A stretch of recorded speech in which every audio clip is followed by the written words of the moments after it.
Joe appears to be a gentle and polite man on the outside, but in reality he is a perverted serial killer. The nightmare of many women in the city. He uses the cruelest methods to kill the girls he fancies. Joe boldly enters the homes of the targets he has chosen. First, he opens a can of beer and eats a little food to kill the boredom. Then he lies on the victim's bed, eating an apple and reading the newspaper. The paper is reporting on the largest serial murder case of the past 2 years. He used a special method to murder 4 young and beautiful girls. Next, Joe gently strokes the cat while waiting for his target to finish showering and come out. Who the fuck are you? Joe enjoys killing, but he loves cats very much. After finishing everything, he thoroughly cleans the victim's house and erases all traces of himself. The car he drove there was stolen, so it also has to be cleaned carefully. Finally, he casually picks a beautiful rose as a reward for himself. The reason he killed the woman earlier was very simple. At the supermarket, he saw her smile at him, but it turned out she was smiling at the person behind him, not at him. Even so, Joe was captivated by that smile. The woman he likes can only be killed. He cannot allow her to be with someone else. When Joe returns home and listens to his mother's voicemail, his good mood immediately ends. He has a mother with an extremely strong desire to control her son. Joe, it's your mother. Where are you? You said you'd be here for dinner. Joe, it's your mother. Joe, it's your mother. You're not here again. When are you going to get yourself a cell phone? I made you that meatloaf you love so much. Come on, hurry up.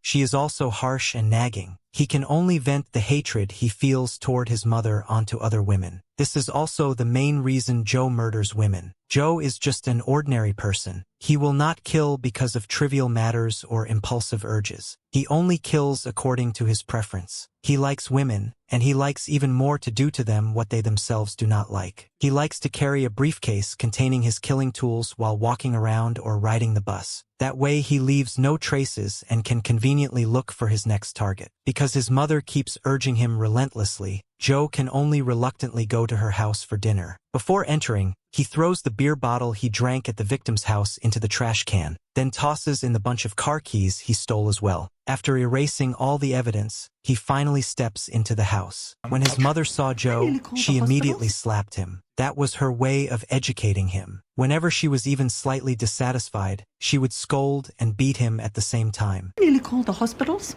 I got busy with work. Too busy to call your mother. Too busy to leave me wondering if my only son is dead. I have every mind not to let you in. I've every mind to thank her if she doesn't. Sorry, Mum. Got you this. When he saw the thorn prick her finger, he felt much better inside. Then he handed her a bag of apples, his favorite fruit. Only then did she angrily let him into the house. But the food Joe's mother cooked was cold and unappetizing. Even flies disliked the smell. The reason she called him home for dinner, apart from scolding him, was to demand money from him. Joe was even forced to pretend that he was thoroughly enjoying the meal. To get revenge, Joe secretly took away one piece of her jigsaw puzzle, ensuring that she would never be able to complete it for the rest of her life and would be furious. On TV, the news reported on the murder case. This serial killer had already killed 6 women. Joe looked at his masterpiece with great pride. The number of people he had killed was not just 6. There were still a few bodies rotting in the trunk of a car, but the police had not discovered them. After receiving a report, the police immediately rushed to the scene. The victim was naked and tied to the bed. The body of her pet cat was neatly placed beside her. An apple core, gnawed clean, had been stuffed into her throat. The cause of death was suffocation due to the apple core lodged in her airway. Each time Joe killed, he used different weapons and methods, but the only common point was that he stuffed an apple core into the victim's throat. Such a brutal and distinctive method of killing earned him a nickname given by the police, Christchurch Carver. But this time Joe had killed more than one person. In the trunk of the car parked in front of the house, the police also found the body of an elderly woman. She was the owner of the vehicle. Joe had shot her and then stolen her car. Previously, his victims had died from beatings, stabbings, and suffocation. Now Joe had added a gun to his arsenal. His methods were escalating day by day. Like most men, Joe enjoyed looking at women. In his eyes, every woman possessed her own unique beauty. While appreciating that beauty, he also began searching for his next target. Even a perverted serial killer has his own version of love. Joe had been paying attention to a flower shop girl for several months. She was beautiful and kind. When she smiled, she looked like an angel, and it made Joe's heart melt. Every day, Joe quietly sat and watched her. He followed her and observed her life. In his mind, the two of them had already made a wonderful beginning. Joe wanted to know whether she lived alone. Did she like cats? Could she take care of herself? There was only one way to answer these questions. Secretly break into her home. The beautiful flower shop girl's name was Laura, and she lived alone. The next step was to get acquainted with her and build a close friendship. With such a distinctive way of killing, why hadn't the police caught Joe yet? Because he also worked as a janitor at the police station. After Joe killed his first victim, he also felt nervous. Later, he killed the janitor at the police station and took his place. That was the only man Joe ever killed. The police would never pay attention to a mere janitor. Using cleaning as an excuse, Joe could freely enter and leave the meeting room. He clearly heard every step of the police's deductions. He knew exactly how much the police knew about him, what clues they had obtained, and what evidence they possessed. Afterwards, he would fill in those loopholes. That was why, even after 2 years, the police still had not uncovered anything. Present, the police had only one clue. The family of the car's owner said that the car keys were attached to a special keychain. However, the police could not have imagined that the keys had already been thrown into a trash can dozens of kilometers away. The autopsy report showed that the young woman had died of suffocation, with no signs of sexual assault. The acid in the apple core had destroyed the DNA, leaving no further clues. It seemed that this case, too, would remain unsolved. Another janitor at the police station, Sally, liked Joe very much, but she was not Joe's ideal type. Every day Sally brought food for him. She was an extremely kind girl. But in Joe's heart, there was only the flower shop girl, Laura. The next day, Joe went to the police station to work as usual and suddenly noticed that all the officers were in the meeting room, tensely discussing something. He climbed up to the air vent and eavesdropped on their conversation. Just moments earlier, a girl named Daniela had been murdered. She had been strangled to death, and the killer had left an apple at the scene. At the crime scene, the investigation team found only the victim's husband's fingerprints and DNA. Police Chief Schroder believed that the symbolic apple pointed to Christchurch Carver. After hearing this, Joe immediately became visibly irritated. He clearly did not know Daniela at all, yet now he was the one taking the blame. What has to be the Carver? Is sleep killing a thing, like sleepwalking? Or is somebody pretending to be me? Joe was furious. He decided to find the real killer to prove his own innocence. When Joe entered the meeting room to clean, the walls were covered with his achievements, and only Daniela's case was not his doing. Joe saw Daniela's case file on the table and prepared to steal it for further study. At that moment, Chief Schroder walked in. Joe wiped the table while secretly listening to Schroder's conversation with another officer. The police had already ruled out Daniela's husband as a suspect. Rebecca said that this time the killer had not eaten the apple. Could it be that someone was imitating Christchurch Carver? However, they could not find any clues and were still at a loss with the case. It seemed that Joe would have to steal the file and find the killer himself. Joe, can you not sneak up on me like that? One day I might have to. Good luck, Detective Carl. We'll get him. No, you won't. I'm getting him first.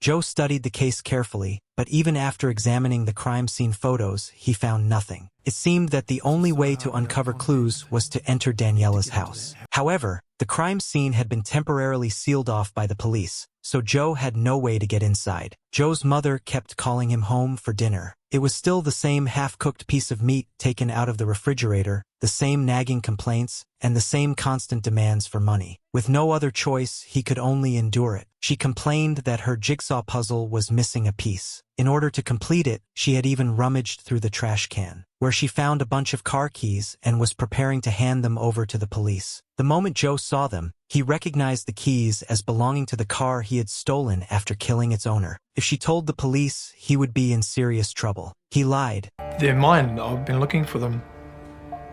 Yours? You don't even own a car. They're from work. I still don't understand. What kind of a car salesman doesn't have a car? One who quit to become a cleaner. Plus, I never sold cars like Dad. I just cleaned them. I must have thrown them out by accident. Thanks, Mum. You're a lifesaver. You really are hopeless. Just like your father. Only he lost more sales than keys. He was a useless husband, too. Joe thoroughly cleaned the keychain, wiping away all traces, and then sealed it inside a plastic bag. Even so, he still felt uneasy about his talkative mother. After hesitating for a while, Joe took out a box of rat poison and mixed a cup of coffee for his mother with a special ingredient. Smiling warmly, he brought the coffee to her. Although it was very bitter, she drank it all. Did you put sugar in this? Too like you like it. You make terrible coffee. Sorry, Mum. Do it myself next time.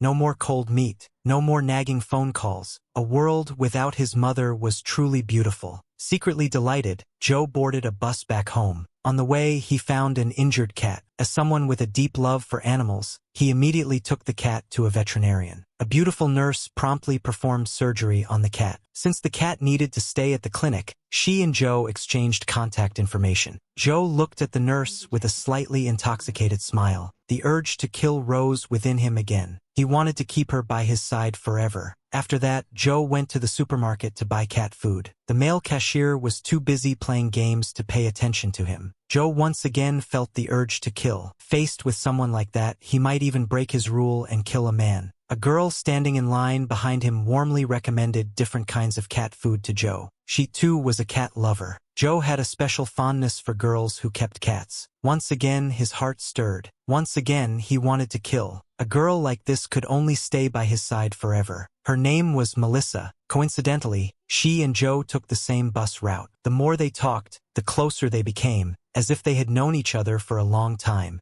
Melissa introduced herself as a journalist. Joe told her he worked at the police station. Curious, Melissa began talking about the notorious serial murder case that had made headlines recently. After boarding the bus, they continued chatting, and she seemed to know quite a lot about the serial killer. When they reached her stop, Joe reminded her to stay safe. Listen, Joe, am I silly asking if you would walk me home? Happy to. Joe took off his coat and draped it over her shoulders, but something in his pocket pressed against her. Embarrassed, Joe pulled out his gun and explained that it was something police officers were required to carry, telling her not to mind it. Melissa did not pay much attention. She then led Joe down a damaged shortcut road on the way to her home. After walking for a while, Melissa took the initiative to hook her arm through Joe's and casually pulled the gun from his waistband. I will shoot you. What are you doing? Open your briefcase. Why? I mean, Joe will fucking shoot you.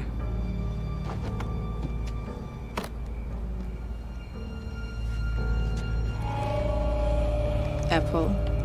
Knife. Well, isn't that interesting? Everything in my briefcase is evidence? Take them off. I said off. With a gun in her hand, he had no choice but to obey. Melissa knew exactly what kind of person he was. She then took out a pair of handcuffs and tossed them to him. Following her orders, Joe cuffed himself to an abandoned car. Melissa looked at the tools in his briefcase with visible excitement. She did not bother listening to his excuses and immediately straddled him. Then Melissa used the gun to silence Joe and forced him to admit that he was Christchurch Carver. While examining his murder tools, she spoke to him. She said she had seen him spying near Daniela's house and had guessed that he was the serial killer. Melissa believed that Joe was the one who killed Daniela. After saying this, Melissa took out a sharp instrument. I think you already know where these are going. I want you to remember me forever. Minnie? Minnie? Minnie? When Joe regained consciousness, it was already morning. The demon whose name alone terrified countless women had now been tortured by a woman himself. Not only had one of his testicles been crushed, but even his watch had been stolen by a vagrant. Melissa had also taken all of his murder tools. Joe's heart was filled with hatred. I am gonna cut Melissa asshole into 100 pieces, or 1,000, like a jigsaw. Even Mother won't be able to put her back together.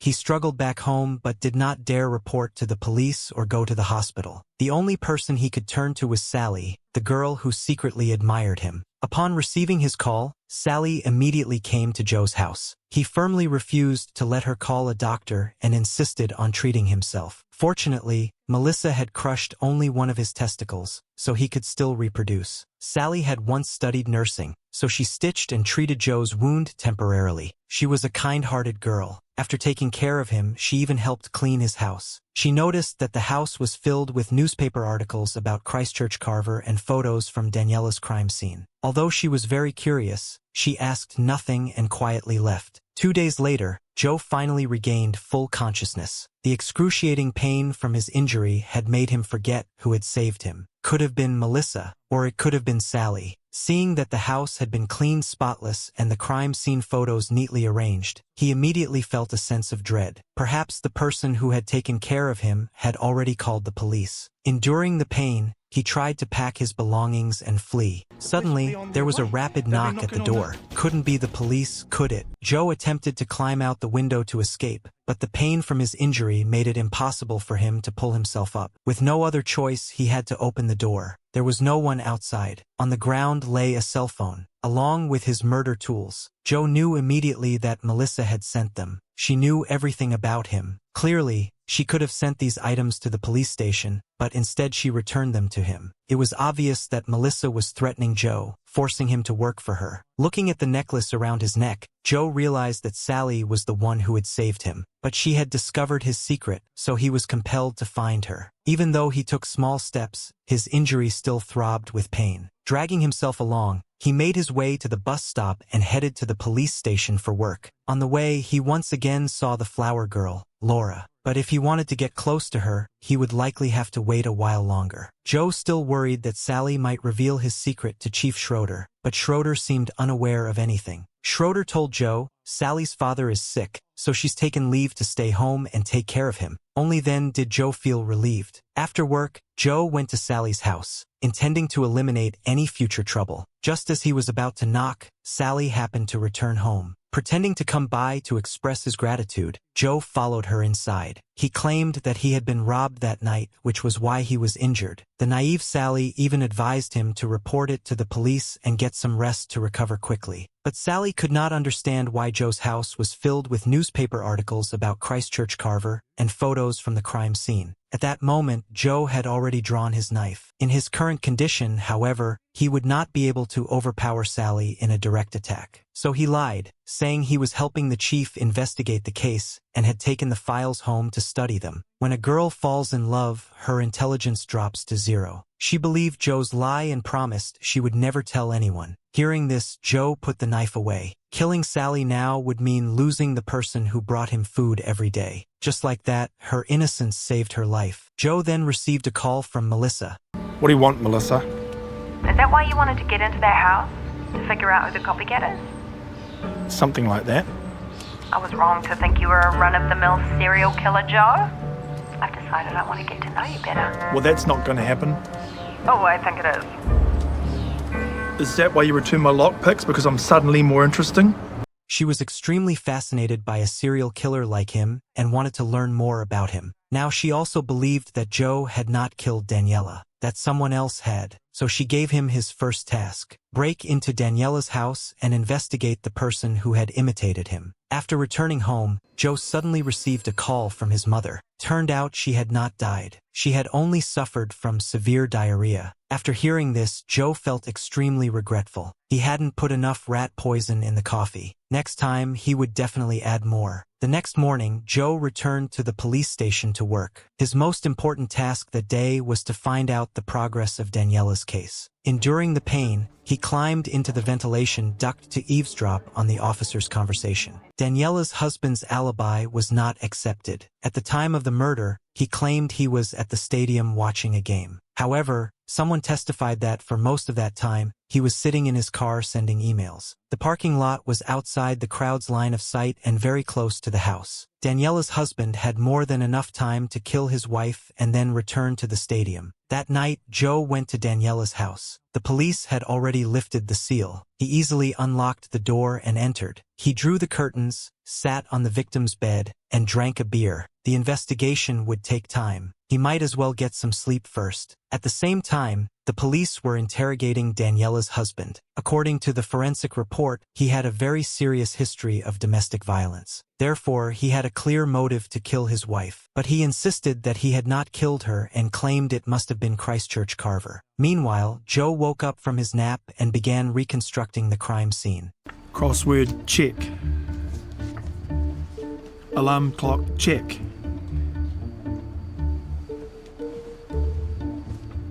Pot plant check. Ugly sandals check. Pen check. Using the mindset of a serial killer, he tried to deduce the psychology of another killer. After carefully rearranging everything, he noticed something suspicious. Hold on.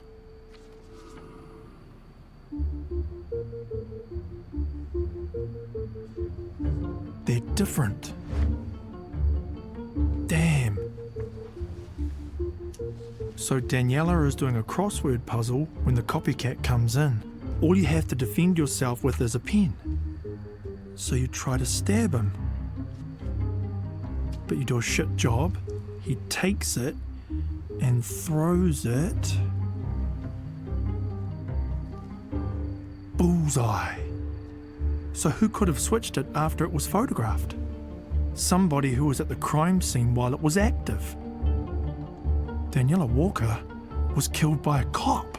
Just then, the light outside the door turned on. Someone had arrived. Joe quickly switched off the lights inside and hid to the side. The person who came was Police Chief Schroder. It was already so late. Had he come to retrieve his own ballpoint pen? Could it be that the chief himself was the one imitating Joe? When Schroder saw the half-finished beer bottle on the bedside table, he immediately grew suspicious. He walked into the bathroom to check. Joe also prepared himself for a fight. Just then, a female officer called. She still believed that Daniela's husband was the killer. That phone call made Schroder stop searching and hurry back to the station. Joe picked up the beer bottle and watched Schroder leave. On the night Daniela died, many officers had entered the crime scene. Joe wanted the copycat to know that his actions had been discovered by the real Christchurch Carver. That way, the imitator would become frightened and eventually reveal a flaw. Joe left Daniela's house, but instead of returning home, he went to Laura's house, the beautiful flower girl. He did not want to end his beautiful romance so soon, but catching the copycat and ensuring his own safety excited him even more. Now he needed to kill Laura to stimulate himself and heighten his sense of pleasure. He pried open the door and entered the house. First, he opened the refrigerator and grabbed a beer to quench his thirst. Laura was very considerate. On the table was even the kind of apples he liked. Based on Joe's long-term observation, he was certain Laura was showering at that moment. Sitting on the bed, eating an apple, he contemplated whether killing Laura might lure the copycat out. Should he kill her here and dump the body at Daniela's house? Or tie her up, take her there, and kill her afterward? Joe sat silently, staring at the bathroom door, waiting for Laura to come out. The door opened, but the person who walked out was a man.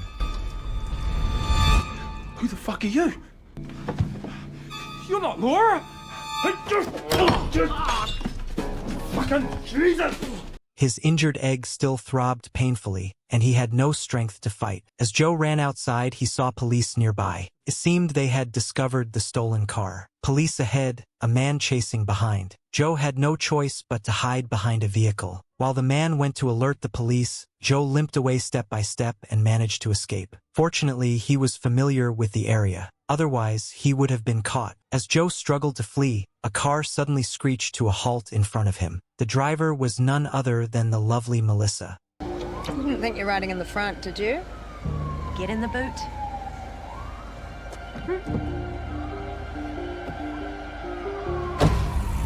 With energetic music blasting, Melissa drove off. Inside the trunk, Joe was in agony, afraid that his remaining egg might burst as well. A squad of officers arrived at Laura's house. On the bedside table was an apple half-eaten. Although no DNA could be extracted, the bite marks could be compared to those from Christchurch Carver's previous crimes. The man in the house was Laura's friend. Laura was traveling in Bali and had allowed him to stay there temporarily. Because he had been so frightened, he could not clearly see Christchurch Carver's face. He could only describe him as a white man of medium build wearing a baseball cap. Melissa drove Joe back to the place where she had crushed his egg. It was the site of the most painful memory of his life. Oh, Jesus, Melissa. I thought you would never...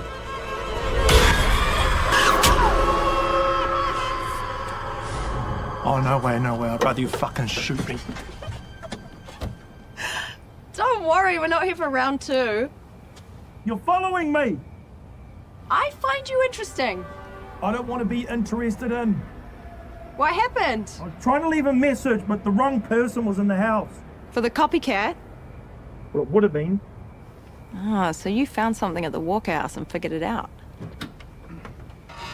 Joe told Melissa that the copycat killer was very likely a police officer. Hearing this, Melissa became extremely excited. That would make the challenge worthwhile. Unexpectedly, besides the two perverts, Melissa and Joe, there was now a third one. She demanded that Joe find this person within 24 hours. Otherwise, she would send all the evidence to the police. Laura's sudden decision to travel also meant that Christchurch Carver was someone with a proper job. He did not have the time to follow Laura around every day, so he had no idea she had gone to the airport. Laura's friend recalled a crucial clue. Christchurch Carver carried a briefcase. Upon hearing this, Joe immediately hid his own briefcase. But then he reconsidered. Everyone at the station knew he carried it to work every day. If he suddenly stopped bringing it, it would arouse suspicion. While Joe was cleaning, Laura's friend came to the police station to assist with the investigation. Joe quickly sat down to avoid being seen. All of this was Melissa's doing. Joe intended to secretly use the station's computer to investigate Melissa's true identity, but no matter how hard he searched, he found nothing. The police even assumed he was secretly using the computer to watch adult content and paid him no attention. To Joe, every officer now looked like the killer imitating him. He only had 24 hours. He had to make every minute count. When the police went out on duty, they were required to sign in at the crime scene. Joe took advantage of delivering coffee to Schroder to sneak a look. But suddenly, a female officer entered and re-examined Daniela's husband's phone.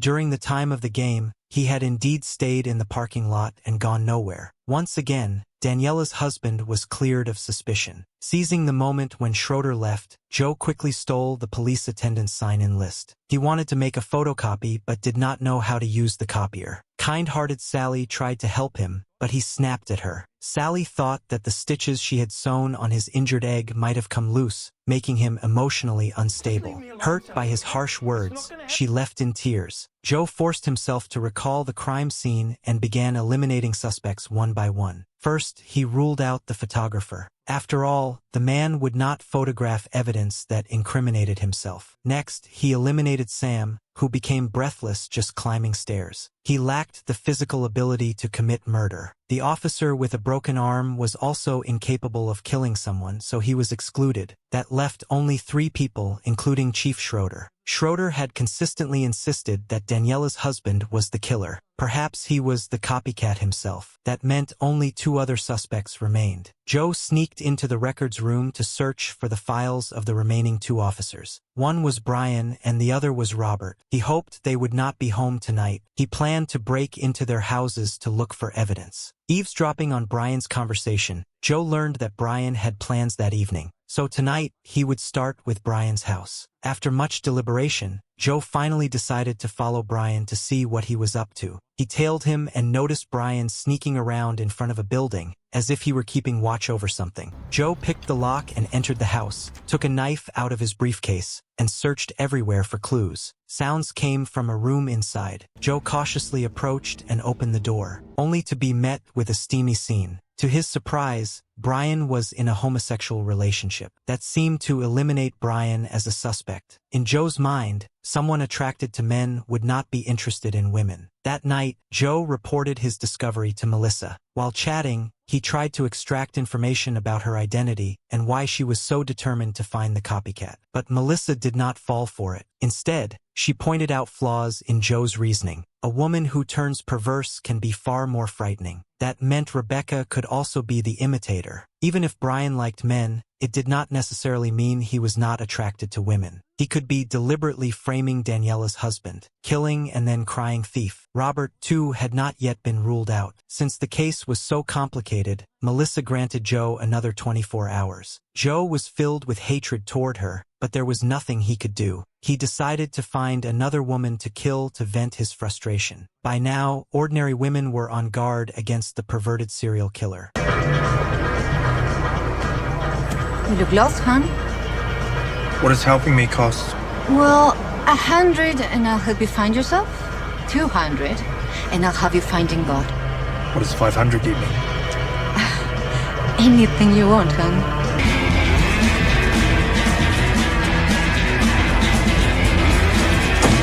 Seeing the villa, the woman thought she had landed a wealthy client, but she soon regretted it. Joe opened his briefcase, revealing all the murder tools inside. The sex worker immediately realized she had boarded the wrong ship. She quickly searched her bag and pulled out a can of pepper spray, but Joe knocked it away. Not long after, he strangled her to death. At that moment, Joe felt much more at ease. He then dragged her body into the trunk of a car, set the house on fire, and left Daniela's home behind. The police received a report and found the girl's burned body in the trunk of the car. After a forensic examination, it was concluded that she had been strangled to death before the body was set on fire. The tangled details of the case left the police with a severe headache. They realized that Christchurch Carver never committed crimes on weekdays. He always chose weekends. Their days off were completely taken over by him. During this case analysis meeting, Joe gained no useful information at all. He simply continued with his cleaning duties. The female colleagues of the murdered sex worker were invited to the station to assist with the investigation. As they walked past Joe, they ignored him completely, treating him as if he were invisible. One beautiful sex worker named Becky unexpectedly seemed to know Schroder.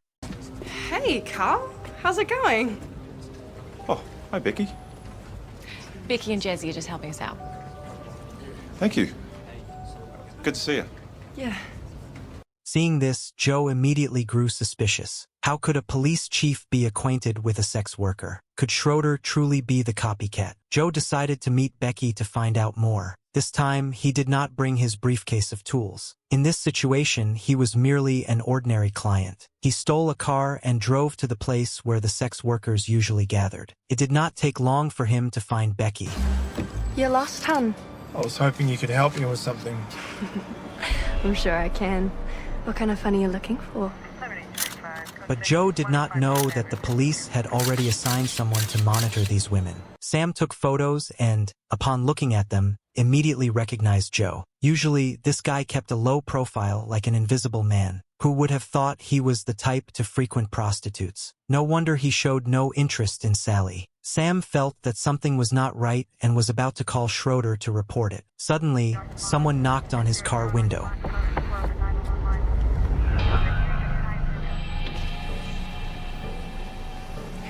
I'm hoping you can help me with something. Meanwhile, Joe and Becky went to a motel. Today, Joe did not want to kill. He only wanted to gather clues. He told Becky he just wanted to talk and did not intend to do anything else. Becky understood. Many clients came to them simply to talk about how miserable their marriages were and why they ended up cheating. She had heard so many stories that she was practically becoming a psychologist. Joe asked Becky whether any of her clients were police officers. Because Joe paid her a lot of money, she admitted that police officers often came to see her. Although they never explicitly stated their identities, she could still guess they were cops. Moreover, those officers were all extremely rude and perverted, because they knew that even if they played someone to death, nothing would happen to them. But Schroder had never been her client. He had only helped her once. Joe realized he had misunderstood Schroder. He truly wasn't the copycat killer. Becky said there was one officer in particular who was extremely twisted. He liked to tie up his female partners with rope and even strangled her to the point that she nearly suffocated. Joe gave her more money and asked her to describe him again. He was mid-30s. White, dark hair, blue eyes. That's it? That's it. Becky couldn't provide any more information. The two of them got into the car. Joe was about to drive her home when another car suddenly began following them. After dropping Becky off, she suggested that he could try talking to the motel manager. That motel regularly hosted sex workers, so they might know something. Joe looked at Becky's back as she walked away, feeling grateful for her help. But Becky had seen his face. To make sure his movements wouldn't be exposed, he had no choice but to kill her. Joe opened the car door and stepped out. Becky? There is something else. Joe intended to stuff Becky into the trunk, but the moment he opened it, he saw Sam's body inside, and the car lights flashed on. The one who had been following Joe and killed Sam was Melissa. She didn't say a word and simply drove away. One pervert committed the crime, another pervert stood behind protecting him. Truly safe, but Joe also knew he was in serious trouble this time. A dead cop was a huge problem. Joe blamed Melissa for causing trouble, but Melissa said she did it to handle the evidence for him. The photos of Joe and Becky making their deal had already been destroyed. Now they were a team. Melissa killed, Joe disposed of the bodies. Their cooperation was seamless. Joe wanted to dump the body somewhere no one would find it, but the car suddenly ran out of gas. After this incident, he learned a new lesson. When stealing a car, always check the fuel gauge. He struggled to push the car to a gas station, seething with hatred toward Melissa. Dealing with one body was troublesome enough. Now he had to handle two. After finally pushing the car to the station, he unexpectedly ran into a friend of his father. Joe only hoped the man would leave quickly, but at that moment another police car arrived. Joe stared at the gas pump meter, his heart burning with anxiety. The old man beside him kept talking nonstop. The officer inside the patrol car occasionally glanced at him. After what felt like forever, he finally filled the tank. The old man then noticed blood at the back of the trunk. Fortunately, his eyesight was poor due to old age, and he thought it was just rust on the car frame. Joe hurriedly left the gas station. Joe truly lived up to his reputation as a compassionate person. Instead of rushing to dispose of the body, he went to the veterinary hospital to pick up the injured cat. On the way, he even hung up on Melissa's call. But he had no idea that this action would bring him enormous trouble. Joe stopped the car, took the cat home, then grabbed a shovel from his house to prepare for burying the body. But the moment he stepped outside, he discovered that the car he had stolen had itself been stolen by someone else. He hurriedly called Melissa, but her phone was already turned off. It seemed that the vicious Melissa was planning to screw him over. To prevent any unexpected accidents, he had no choice but to spend the night in the park. Melissa later called again, reminding him never to hang up on a petty woman. She said she would take care of the corpse and told Joe to go to the police station for work. But it was Saturday, a day off. Forced by Melissa, Joe could only agree. After all, he was practically invisible. The other officers wouldn't pay attention to him. As soon as Joe arrived at the station, he saw many officers rushing out on assignment. He knew something big had happened. Who knew what that damned Melissa had done this time? The car carrying the bodies had been abandoned right in front of Chief Schroder's house. A blatant provocation toward the police. Fortunately, the fingerprints on the vehicle had been thoroughly wiped clean by Melissa. No one had seen who left the car there. Sam's and Becky's bodies were lying in the trunk, and the police camera had been burned to ashes. Becky knew Schroder, and now her body had been dumped in front of his house. Was the killer trying to send a message? At that moment, Rebecca received a call from the police department. They had found a witness. Joe knew nothing about it, but while the station was in chaos, he began stealing police photographs. Who knew when those might come in handy? Joe pried open Robert's locker and discovered that he had been staying at a hotel recently. Clearly, there were problems between him and his wife, and Robert had been kicked out of the house. Joe also stole photos of Robert and his wife. Before the police returned, Joe had carefully erased all traces of what he had done. While Joe was chatting happily with Sally, he suddenly spotted someone familiar. Wasn't that Melissa? Why was she dressed properly and coming to the police station? Joe was so frightened his heart nearly jumped out of his chest. Do you know her? No, who? Okay. That woman? No, I don't know who. Oh, they think she might have seen something. They think she might have even seen the person that dropped the bodies off at Schroder's house. What? Oh, you don't know? Joe, last night, Officer Sam was murdered. Along with another woman, but they left the bodies outside Schroder's house. I know, it's horrific, but that woman, she was working with a sketch artist, so maybe we'll finally be able to catch him. I feel sick. I think I might go home.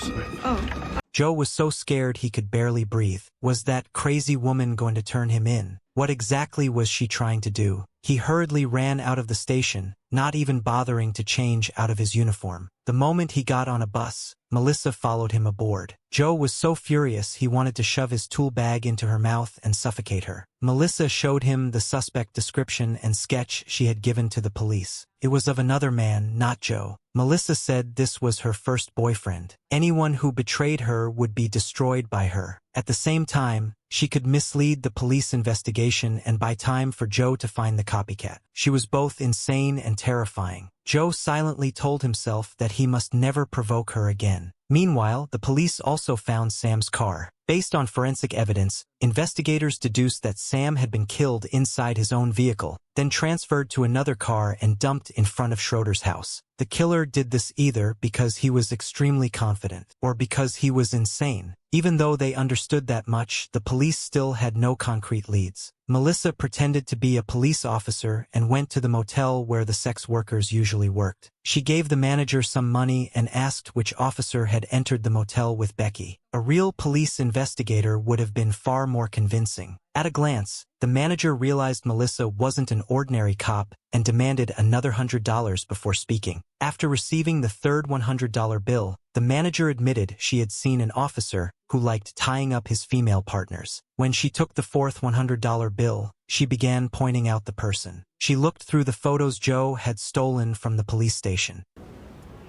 Do you want me to have a word to him about what he said to you?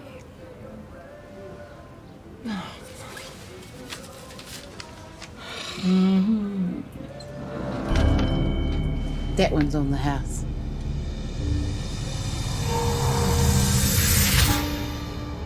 On the other hand, Joe's life was not going smoothly at all. His mother suddenly invited the old man he had met at the gas station over for dinner. After finally getting rid of the two of them, Joe returned home only to discover that his beloved goldfish had been toyed to death by a stray cat. Pickle! Pickle! Oh no. Come on, buddy. Come on, buddy. Here we go. Ready? Ready?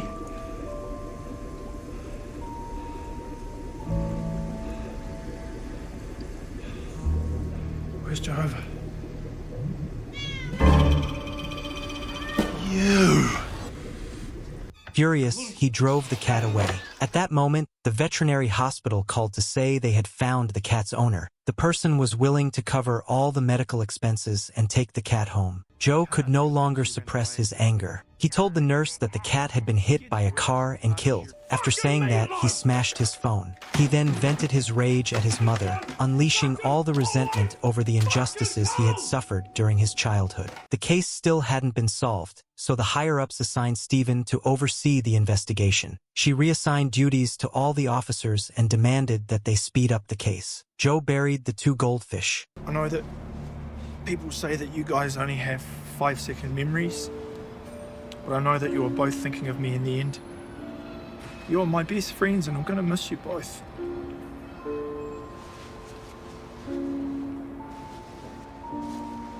Just so you know, it wasn't my fault, it was Karma's.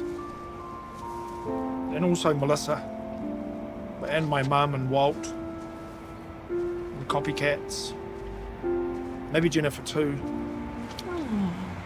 Seeing that Joe was upset, Melissa didn't make things difficult for him. She told him that the motel manager had identified the officer as Robert. Joe hadn't taken the time to investigate Robert recently, so he now had to confirm whether Robert was truly his copycat. He secretly hid outside the hotel where Robert was staying to keep watch, but unexpectedly, Robert suddenly appeared behind him. Robert asked Joe why he was following him. Joe had no choice but to lie, saying that Robert looked like a refined and respectable man at first glance, and he wanted Robert to vouch for him and help him get a promotion. But Robert didn't believe his nonsense. I'm not your friend. Stay away from me, fucktard. Joe was already in a miserable situation and only making it worse. He felt utterly humiliated. This grudge he would definitely repay. Joe took time off work and went to where Robert was staying. When Sally couldn't reach him, she went to his house. The last time she had stitched up Joe, she had kept a spare key, so she let herself in. No one was home. The place was dirty and messy. Suddenly, that stray cat ran into the house. Sally casually picked up a plastic card and chased the cat outside. Kind-hearted Sally began cleaning Joe's house. She suddenly saw the necklace she had given him lying in the trash can. Heartbroken, she flipped through her notebook of phone numbers and found his mother's address. Worried about Joe, she went to his mother's house. Joe hadn't told his mother that he worked as a cleaner at the police station. Instead, he lied that he was a car salesman. Sally didn't understand why Joe would lie. Thinking back on his recent abnormal behavior, her suspicions only grew stronger. Meanwhile, Joe threatened a hotel staff member to obtain a master key card that could open all the rooms. This time, he didn't kill anyone. He only tied the staff member up. Joe used the key card to enter Robert's room, then compared a kitchen knife with the knife that had Robert's fingerprints on it. Joe placed the knife with the fingerprints into a paper bag and put the knife without fingerprints into a plastic bag. After that, he left the room and returned to the hotel employee. He stuffed some money into her hand as compensation, then gave her a knife so she could cut the ropes binding her. To save her own life, the hotel employee wouldn't call the police. While cleaning, Joe stole Robert's personal phone number. He also overheard that Stephen had put up a reward of 2.5 million New Zealand dollars for capturing Christchurch Carver. The officers were discussing how they would split the reward money if they managed to catch Christchurch Carver. Joe found the arrogant police officers ridiculous. If he were to turn himself in, the reward money would belong to him. Joe sent Robert a text message. "You idiot, you killed Daniela, didn't you? I'm giving you 5 minutes to reply. If you don't, I'll report you to the police." Then he hid nearby to observe Robert's reaction. If Robert were innocent, he would have shown the message to his colleagues. But he didn't. Instead, he became so anxious that he couldn't sit still. That was enough to prove that Robert was the copycat. Robert was smart as well. He immediately guessed that Joe was the one who had sent the message. He went into the equipment room and shut the door. Sensing something was wrong, Joe quickly threw his phone into a bucket of water. Can I help you? Where is it? Where's what?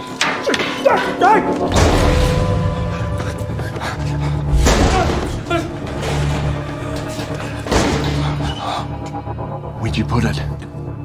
What? But no matter how hard he looked, he couldn't find it. Joe claimed he never used a mobile phone and only used a landline. Robert didn't believe him and called the number that had just texted him. Since the phone was submerged in water, it naturally didn't ring. Robert had no choice but to leave. Melissa tried calling Joe but couldn't get through. Joe told her his phone had gotten wet and no longer worked. Melissa said putting it in a jar of rice would absorb the moisture. After learning that Joe had thrown the phone into water to deal with Robert, she decided not to argue with him anymore. The two of them believed Robert would go to the motel where the sex workers worked to find the manager. The manager was greedy and might sell them out. They couldn't leave her alone. Back home, Joe followed Melissa's advice and put the phone into a jar of rice. At that moment, his mother called. She was quite capable herself. She and the old man from before had slipped while bathing together and ended up hospitalized. To express her apology, She mentioned that someone had come to her house looking for Joe. Joe assumed it was Melissa, but Melissa knew nothing about it. Joe didn't think much of it. He pried open the motel door and barged inside. The manager's goldfish were beautiful, and he immediately decided to steal them. Melissa shoved the manager to the ground, and the two of them tied her up. Then Joe took out the knife without fingerprints. Melissa silently watched as Joe stabbed the manager to death.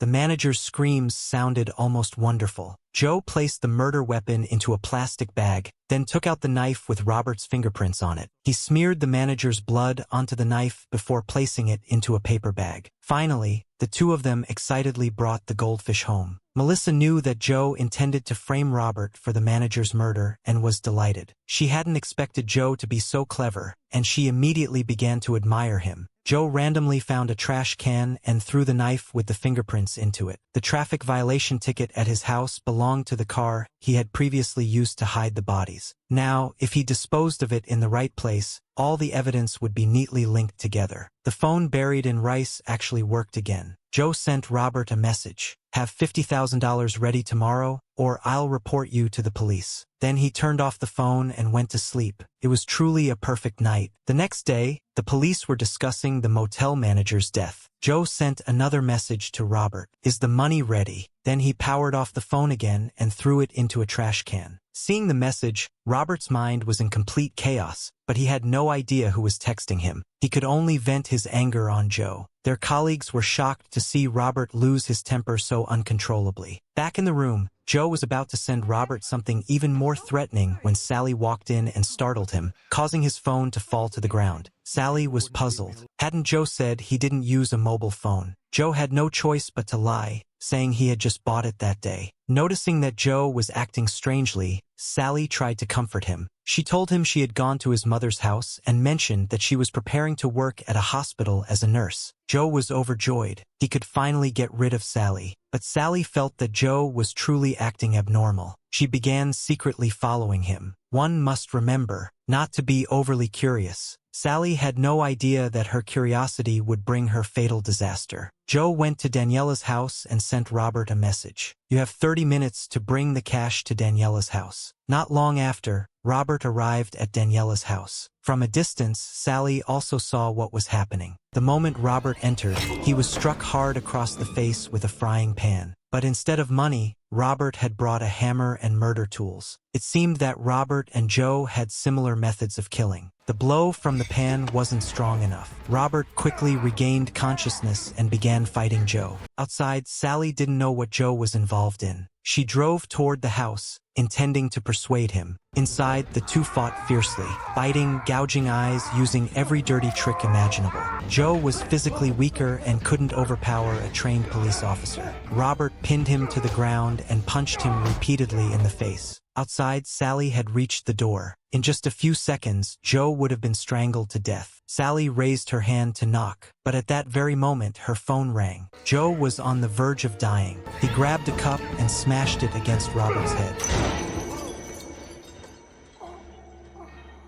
The cup shattered, and Robert collapsed. Sally's father had suddenly fallen ill and been hospitalized. She had no time to worry about what was happening inside the house and hurried away. Joe dragged Robert upstairs, tied him to a chair, and stuffed the traffic violation ticket into Robert's hand so his fingerprints would get on it. Then he sealed Robert's mouth with tape and began carrying out his crucial plan. The next day, Joe used a public phone booth to call the police. He reported that he had found a bloodstained knife in a trash can, which was very likely the murder weapon. When Joe returned to the police station for work, he happened to run into Schroder, who seemed half convinced and half skeptical. The first step of the plan had succeeded. Taking advantage of a moment when no one was around, Joe pried open Robert's locker and placed the traffic ticket inside. Whether a suspect's statement was accurate or whether the bite marks on an apple matched were not important. What mattered most was the car that had transported the body. That alone was enough to prove that Robert had been killing for a long time. Schroder went to the trash can and indeed found the bloodstained knife. The police couldn't get in touch with Robert. Forensics confirmed that the fingerprints on the knife belonged to him. The police opened Robert's locker and found the traffic ticket in his pocket. Using the ticket, they quickly traced the vehicle. When they opened the trunk, they found a body that had long since decomposed. It appeared that Robert was the perverted serial killer known as Christchurch Carver. The police searched Robert's home and the hotel where he had been staying but couldn't find him. He must have heard something and fled. Joe and Melissa returned to Daniela's house. Robert, having been tied up for an entire day and night, was already very weak. When he learned that Joe was Christopher Carver, the killer the police had been hunting for 2 years without success, he was utterly shocked. No one had imagined that the murderer had been hiding right under the police's noses. Under threats from the two of them, Robert finally told the truth. He was indeed the copycat and had framed Joe for Daniela's murder. This was a bloody love story. At a party, Robert met Daniela and her husband. At first glance, he could tell Daniela was unhappy. During their conversation, he learned that she was abused by her husband. At home, Robert was also abused by his wife. Sharing the same misfortune, the two gradually began seeing each other. This house was also where they had their secret meetings. Not long after, Daniela met another man and wanted to dump Robert. She used an accusation of rape as an excuse to force him to break up with her. Their argument grew more and more intense. In the end, Robert lost control. Daniela grabbed a ballpoint pen and stabbed Robert. In a fit of rage, he strangled Daniela to death. To escape punishment, Robert left an apple beside the body and shifted the blame onto Joe. When he later arrived at the crime scene as part of the investigation, he remembered that the ballpoint pen had his blood on it, so he swapped it with a pen he had brought with him, replacing the evidence. After hearing this, Joe felt nothing but contempt. Killing someone and then feeling regret afterward. Robert was not a qualified killer. Melissa then revealed the reason she had become the madwoman she was today. Her older sister was also named Melissa. A few years ago, she had been assaulted and killed by a police officer. That officer had worked in the same unit as Robert. Even though there was clear evidence, they covered for each other. The police department tampered with the evidence and declared the officer innocent. But strangely, after some time, that officer suddenly disappeared. Seeing the smile on Melissa's face, Robert suddenly understood. Melissa had killed that officer to avenge her sister. He had been her first prey. From then on, she roamed everywhere hunting down beastly police officers in human skin, gradually turning into a female demon. At that moment, Joe finally understood as well. Back then, Melissa had thought he was one of those corrupt officers. Only after checking his credentials did she realize he was merely a janitor, which was why she had spared him. She had been so determined to find the copycat because she wanted to punish officers like Robert. Very politely, Joe handed the knife to Melissa. Robert's throat was slit. Melissa licked the fresh blood from her hand and smiled with satisfaction. Joe set the house on fire, loaded Robert's body into a car, and drove it to the outskirts. He buried Robert there. This way, the police would never find him and would assume Robert had fled out of fear of punishment. But Joe had no idea that this would bring him trouble. The police found Robert's fingerprints on the traffic ticket, and also Sally's fingerprints. When Sally had been at Joe's house, she had casually picked up the ticket to chase the cat away. Schroder knew Sally well and believed she wasn't Robert's accomplice. But why were her fingerprints on it? Sally remembered that day when Robert had met Joe. She also recalled using that same card to chase the cat. Heartbroken, she burst into tears. Joe knew nothing about any of this. At that moment, he was meeting Melissa at the park for a date. The instant they saw each other, it felt as though they had long been in love. These two perverted killers were equally wicked, and that was what drew them together. One always carried a gun to stay on guard. The other recorded the other's murders as leverage. That, too, was a kind of romance, like dung beetles forever accompanied by filth. From then on, the two of them lived happily together. Other couples in love gazed at the moon and stars. They gazed at beautiful women and chose their targets. Others lived in sweetness. They lived in bloodshed. Just when Joe thought he no longer had anything to worry about, Sally suddenly came to see him. This foolish girl had kept Joe's secret from the police. After learning the whole truth, she urged Joe to turn himself in. Joe was stunned and bewildered, but neither of them knew that the police had been following Sally all along. When they saw the two arguing, Schroder immediately ordered officers to surround them. In the chaos, Joe's murder tools fell all over the ground. He quickly picked up his gun, took Sally hostage, and tried to make a desperate struggle. However, the police had already completely surrounded them. Joe saw Melissa in the distance. The moment their eyes met, they instantly understood each other. Joe shoved Sally aside and pointed the gun at his own head. Melissa gave a gentle nod, as if agreeing with his decision. Under everyone's astonished gaze, Joe pulled the trigger. The bullet did not hit a vital spot. He was only lightly wounded. Do you think Joe did that to avoid implicating Melissa? Do you think that was the power of love? Do you think this was some kind of romantic relationship? This was merely part of their plan. In New Zealand, there is no death penalty, and prison conditions are relatively good. So what would Melissa do on the outside? Perhaps Season 2 will bring even more thrilling twists. I'll come find you. That concludes the entire story of the film Dark City. The Cleaner. Did you enjoy the movie? On a scale of 10, how would you rate it? Leave your answer in the comments below and let us know. Thank you for watching and supporting us.